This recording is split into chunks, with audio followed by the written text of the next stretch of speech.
हाँ तो दोस्तों, क्या हाल चाल। ये है iQOO Neo 9 Pro और ये है Samsung Galaxy S23। इन दोनों फोन को मैंने अच्छे से टेस्ट किया है। आप लोगों की ओर से मुझे लगातार कमेंट सेक्शन में ये पूछा जाता है कि भाई Samsung Galaxy S23 लेना चाहिए या फिर iQOO Neo 9 Pro। तो सबसे पहले मैं आपको ये चीज बता दूं, दोनों ही फोन अलग अलग यूजर को टारगेट करते हैं। कौन सा फोन किस यूजर के लिए डिजाइन किया गया है, सारी चीजें मैं आपके साथ बिल्कुल सिंपल तरीके से शेयर करता हूं। कहीं मत जाइए मुझे छोड़कर। लेकिन उससे पहले एक इंपॉर्टेंट चीज, आप में से काफी सारे ऐसे हमारे दोस्त हैं जो वीडियोस को देखते हैं लेकिन वीडियोस को लाइक भी नहीं करते और चैनल को बेल आइकन के साथ सब्सक्राइब भी नहीं करते। तो ये चीज बिल्कुल भी अच्छी नहीं है। मैं आपके लिए खुद से फोन को बाय करता हूं और इसे अच्छे से टेस्टिंग करने के बाद आपके लिए ऑनेस्ट रिव्यू लेकर आता हूं। तो इन सारी चीजों में काफी ज्यादा टाइम लगता है। आप में से काफी सारे लोग अच्छे से जानते भी होंगे। उम्मीद है आप मेरी फीलिंग की कदर करेंगे और मुझे दिल से सपोर्ट करेंगे। ज्यादा कुछ नहीं करना है, चैनल को बेल आइकन के साथ सब्सक्राइब भी कर लीजिए और वीडियोस को लाइक भी करते रहिए। चलिए सो लेट्स बिगिन। सबसे पहले दोस्तों प्राइसिंग की बात कर लेते हैं। अगर आप थोड़ा सा वेट कर लेते हैं तो Samsung S23 को BBD सेल में 39 to 42,000 रुपीज के प्राइस रेंज में आप इस फोन को एक्सपेक्ट कर सकते हैं, जबकि iQOO Neo 9 Pro को 31,000 रुपीज में एक्सपेक्ट कर सकते हो Amazon great Indian festival sale में। ये दोनों सेल अराउंड 25 सितंबर के आसपास शुरू होगी, तो पॉसिबल हो तो वेट कर लीजिए, फायदा है, आपके कीमती पैसों की सेविंग हो जाएगी। अब दोस्तों आप इन दोनों फोन की डिजाइन को देख लीजिए। दोनों ही फोन लाइट वेट हैं, हाथ में बिल्कुल भी भारी महसूस नहीं होते। इसी के साथ दोनों ही फोन को हाथ में ग्रिप करने का जो एक्सपीरियंस है वो काफी अच्छा है। अब सवाल मन में ये आता है, दोनों फोन में से कौन सा फोन सबसे ज्यादा प्रीमियम है? तो डेफिनेटली Samsung Galaxy S23। इसके पीछे का जो रीजन है, ये जो सेंटर में आपको फ्रेम दिख रही है वो एल्यूमिनियम की है, जिसकी वजह से ये फोन काफी सॉलिड और प्रीमियम फील होता है। इसी के साथ फोन की साइज को भी देखोगे तो काफी कॉम्पैक्ट साइज का फोन है। दोनों ही फोन के रियर साइड पर आपको ग्लास बैक देखने को मिलता है। सैमसंग में front side as well rear side दोनों ही तरफ गोरिल्ला ग्लास विक्टर्स 2 की प्रोडक्शन ऑफर की गई है, जबकि iQOO Neo 9 Pro में शॉर्ट सेंसेशन की प्रोडक्शन ऑफर की गई है। अब दोस्तों किस फोन की प्रोडक्शन ज्यादा बेटर है? तो डेफिनेटली Samsung Galaxy S23। लेकिन दोस्तों मेरी आपसे एक रिक्वेस्ट है कि आप दोनों में से कोई भी फोन को ले, डे 1 से ही टेम्पर ग्लास और बैक केस लगा के ही फोन को यूज करना, क्योंकि आजकल दिल और शीशे बहुत ही जल्दी टूट जाते हैं। अब दोस्तों हम में से काफी सारे ऐसे दोस्त हैं जिनको बड़ी साइज का फोन चाहिए, तो फिर उनको iQOO Neo 9 Pro अच्छा लगेगा, और कुछ ऐसे भी दोस्त होंगे जिनको कॉम्पैक्ट साइज का फोन चाहिए, तो फिर उनको S23 अच्छा लगेगा। कहने का मतलब दोस्तों, डिजाइन और साइज एक सब्जेक्टिव चीज है जिसमें सबकी चॉइस डिफरेंट रह सकती है। मेरी जो चॉइस है वो मुझे कॉम्पैक्ट साइज के फोन पसंद है। आपकी क्या चॉइस है? बड़ी साइज के फोन पसंद है या फिर कॉम्पैक्ट साइज के फोन आपको पसंद है? नीचे कमेंट सेक्शन में आप जरूर से बताइए। काफी सारे लोग कमेंट्स पढ़ते हैं, इसलिए आपकी क्या चॉइस है नीचे कमेंट सेक्शन में जरूर से बताइए। डिस्प्ले की बात करने से पहले मैं आपको आउटडोर कंडीशन में लेकर चलता हूं, सूरज की रोशनी में। दोनों ही फोन को मैंने फुल ब्राइटनेस पर सेट किया हुआ है और एडेप्टिव ब्राइटनेस को भी ऑफ कर दिया है। आप खुद से जज कर सकते हैं किस फोन की डिस्प्ले ज्यादा ब्राइट है। आउटडोर कंडीशन में ही ये वीडियो शूट हो रही है, वो भी मैं आपको चेक करवा देता हूं। चीजें क्लियर होनी चाहिए, किसी भी टाइप का शक नहीं होना चाहिए।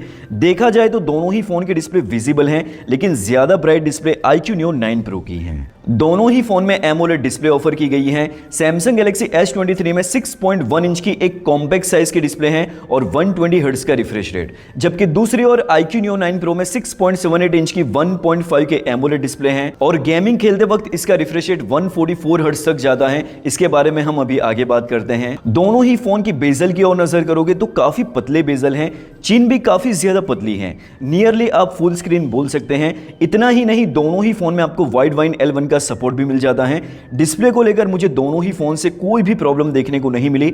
अमेजिंग क्वालिटी की डिस्प्ले दोनों ही फोन में ऑफर की गई है। कंटेंट देखने का जो एक्सपीरियंस है वो काफी अच्छा है। AMOLED डिस्प्ले है तो जो कलर्स की एक्यूरेसी है वो काफी अच्छी है। इन डिस्प्ले फिंगरप्रिंट स्कैनर की स्पीड भी हम चेक कर लेते हैं। दोनों ही फोन का जो इन डिस्प्ले फिंगरप्रिंट सेंसर है वो काफी फास्ट है। इसी के साथ दोस्तों दोनों ही फोन में आपको ड्यूअल स्पीकर ऑफर किए गए हैं। दोनों ही फोन की जो साउंड क्वालिटी है वो लाउड है, लेकिन जो बेस है वो iQOO Neo 9 Pro में आपको थोड़ा सा ज्यादा देखने को मिलेगा। अब दोस्तों परफॉर्मेंस में कौन सा फोन अच्छा परफॉर्म करेगा? तो दोनों ही फोन में हमें Qualcomm Snapdragon 8 Gen 2 प्रोसेसर देखने को मिलता है। दोनों ही फोन में सेम प्रोसेसर है, लेकिन प्रैक्टिकल यूसेज में कौन सा फोन सबसे ज्यादा फास्ट काम करता है? Speed test, video rendering, RAM management, सारी चीजें मैं आपको चेक करवा देता हूं। मेरे राइट हैंड साइड पर Samsung Galaxy S23 जो कि एक कॉम्पैक्ट फोन है, एंड लेफ्ट साइड पर iQOO Neo 9 Pro जो कि थोड़ा बड़ा साइज का फोन है। यहाँ पर सबसे पहले आप देख सकते हैं बैकग्राउंड में से सारी एप्लीकेशन हमने क्लियर कर दी है। दोनों ही फोन सेम वाईफाई नेटवर्क पर कनेक्टेड हैं, आप देख सकते हैं यहाँ पर। ठीक है, चलिए स्पीड टेस्ट कंपैरिजन की शुरुआत करते हैं। सबसे पहले जियो सावन, तो स्लाइडली यहाँ पर सैमसंग आगे था। स्पॉटिफाई, तो यहाँ पर क्लियरली देख सकते हैं iQOO Neo 9 Pro आगे है। एम इंडिकेटर, तो यहाँ पर भी कोई भी ज़्यादा डिफरेंस नहीं है, ऑलमोस्ट एक साथ ही ओपन हुए हैं। ओला, तो यहाँ पर भी दोनों ही फ़ोन एक साथ ओपन किया। ओपेरा, यहाँ पर एप्पल की वेबसाइट, तो सबसे पहले सैमसंग ने यहाँ पर लोड की है। इंस्टाग्राम, तो यहाँ पर भी ऑलमोस्ट एक साथ ही ओपन हुआ है। प्ले स्टोर, तो स्लाइड यहाँ पर सैमसंग आगे था। कैलकुलेटर, दोनों ही फ़ोन एक साथ ओपन किया है। यूट्यूब, तो सैमसंग ने पहले ओपन किया। उबर, तो यहाँ पर भी दोनों ही फ़ोन एक साथ ओपन किया है। अमेज़ॉन, तो दोनों ही फ़ोन एक साथ ओपन किया है। फ्लिपकार्ट, तो ये भी दोनों ही फ़ोन एक साथ ओपन किया है। टेम्पल रन, तो यहाँ पर आप देख सकते हैं iQOO Neo 9 Pro ने सबसे पहले ओपन किया है और यहाँ पर सैमसंग गैलेक्सी S23 अभी भी लोड कर रहा है।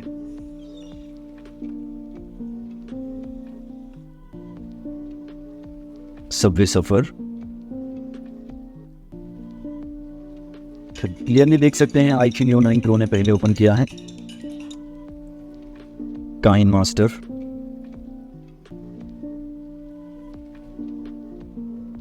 ठीक है, चलिए ऐड आ गई, इसके लिए पता नहीं चला, लेकिन यहाँ पर हम वीडियो रेंडरिंग टेस्ट करवाते हैं। अब दोस्तों ये दोनों ही फ़ोन में सेम फाइल है, 30 सेकंड की फाइल है। हम यहाँ पर वीडियो रेंडरिंग करवाते हैं। फ्रेम रेट और रेजोल्यूशन दोनों का हमने सेम रखा है, 1 2 3।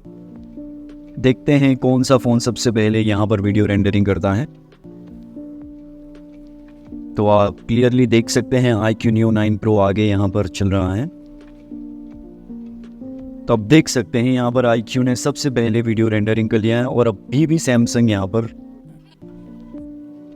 अब दोस्तों रैम मैनेजमेंट चेक कर लेते हैं, कितनी एप्लीकेशन एक्टिव मोड में है और कितनी मतलब कि रीओपन होती हैं। तो सबसे पहले यहाँ पर जियो सावन, तो दोनों ने यहाँ पर ओपन करके रखा है। इसके बाद चलते हैं स्पॉटिफाई, तो दोनों ने रीलोड किया। एम इंडिकेटर, तो ये भी दोनों ने रैम के अंदर रखी है।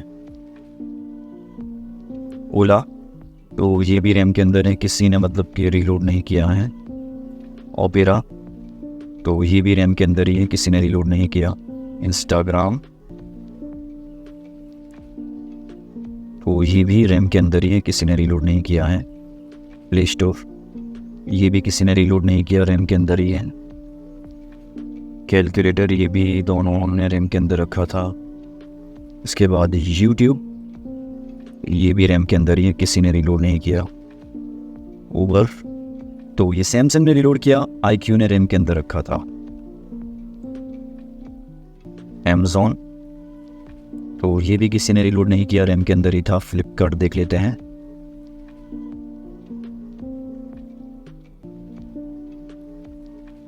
ये भी किसी ने रीलोड नहीं किया है। टेम्पल रन देख लेते हैं, किसी ने रीलोड नहीं किया, रैम के अंदर एक्टिव कंडीशन में है। सबवे सफर, तो दोनों ने रैम के अंदर एक्टिव रखा है। और फाइनली काइन मास्टर, ये भी किसी ने रीलोड नहीं किया है, रैम के अंदर ही मौजूद है, आप देख सकते हैं।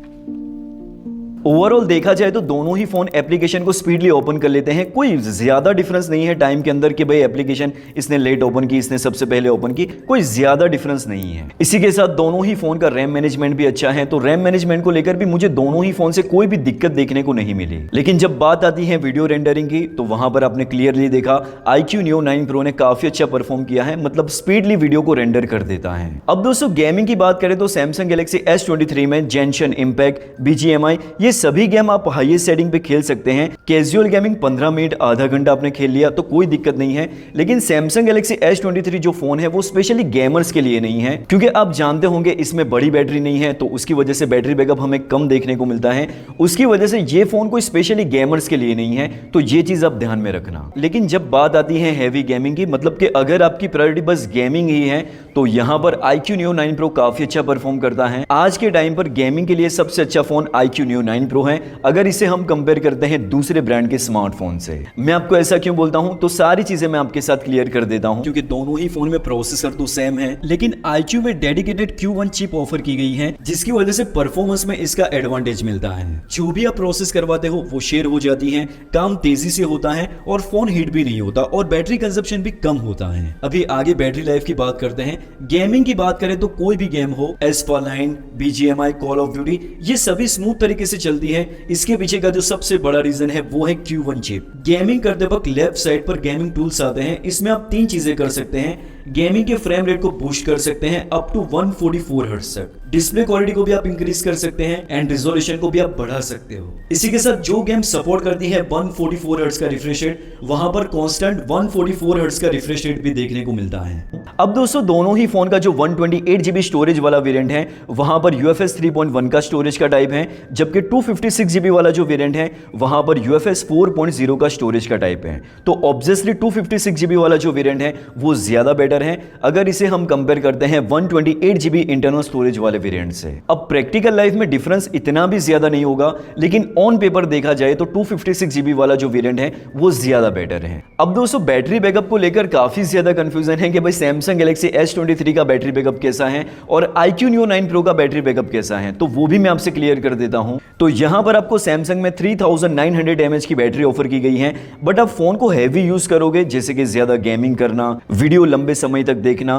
कंटिन्यूअसली रील्स देखना, तो उस कंडीशन में इस फोन को दिन में 2 मरतबा आपको चार्ज करना होगा। लेकिन अगर आप नॉर्मल यूज करते हैं तो एक दिन इस फोन की बैटरी आराम से चल जाती है। दूसरी चीज, बॉक्स में Samsung ने चार्जर नहीं दिया है और ये फोन 25 वॉट की फास्ट चार्जिंग को सपोर्ट करता है, तो अगर आप इस फोन को 0 to 100% चार्ज करोगे तो अराउंड 65 मिनट का टाइम लगता है। जबकि दूसरी ओर दोस्तों iQOO Neo 9 Pro में 5180 mAh की बैटरी ऑफर की गई है। मुझे नॉर्मल यूसेज में एक दिन से ज्यादा का बैटरी बैकअप देखने को मिला है, लेकिन जब मैंने फोन को थोड़ा सा हैवी यूज किया तो फिर मुझे एक दिन का battery backup iQOO Neo 9 Pro में देखने को मिला है। अब हम में से काफी सारे ऐसे दोस्त हैं जो स्क्रीन ऑन टाइम की बात करते हैं, मतलब कि भाई स्क्रीन ऑन टाइम क्या है दोनों ही फोन का, तो मैं आपको यहां पर दिखाने की कोशिश करूंगा। लेकिन जो स्क्रीन ऑन टाइम का फैक्टर है वो डिपेंड करता है आपके यूसेज पैटर्न पर।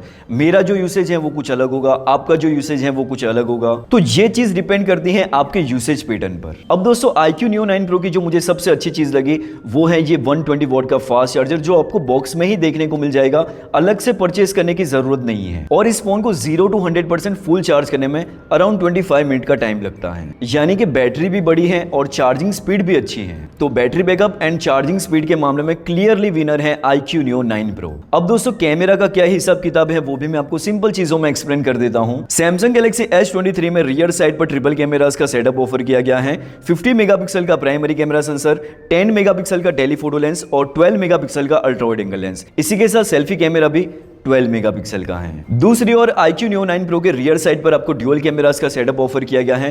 50 मेगापिक्सल का प्राइमरी कैमरा सेंसर और 8 मेगापिक्सल का अल्ट्रा वाइड एंगल लेंस। यहां पर कोई भी फालतू सेंसर iQOO ने ऑफर नहीं किया है, जो कि काफी अच्छी चीज है। सेल्फी कैमरा की बात करें तो iQOO Neo 9 Pro में सेल्फी कैमरा 16 मेगापिक्सल का है। अब दोस्तों यहां पर मैंने दोनों ही फोन के मेन कैमरा सेंसर से कुछ फोटो कैप्चर किए हैं, वो मैं आपसे शेयर करता हूं। Samsung Galaxy S23 की जो क्वालिटी है वो नेचुरल साइड है, मतलब कलर्स को नेचुरल रखने की कोशिश करता है, जबकि दूसरी ओर iQOO Neo 9 Pro में फोटो की जो क्वालिटी है वो थोड़ी सैचुरेटेड है, मतलब कलर्स को थोड़ा सा बूस्ट करता है और शार्पनेस भी ज्यादा है। ये कुछ और कैमरा सैंपल हैं जो मेन कैमरा सेंसर से कैप्चर किए गए हैं, तो सभी में यही चीज नोटिस होती है। अब ये जो लीव्स हैं उसमें भी आप डिफरेंस देख सकते हैं कि भाई iQOO Neo 9 Pro में थोड़े सैचुरेटेड कलर हैं। डिटेल्स दोनों में अच्छी खासी देखने को मिल जाएगी, लेकिन कलर्स iQOO थोड़े बूस्ट करता है। तो ये चीज आपकी चॉइस पर डिपेंड करती है कि भाई आपको नेचुरल साइड फोटो चाहिए या फिर थोड़े शार्प और सैचुरेटेड कलर वाले फोटो चाहिए, तो उस कंडीशन में iQOO Neo 9 Pro अच्छा परफॉर्म करता है। अब दोस्तों ये जो फोटो सैंपल है वो पोर्ट्रेट मोड से लिया गया है,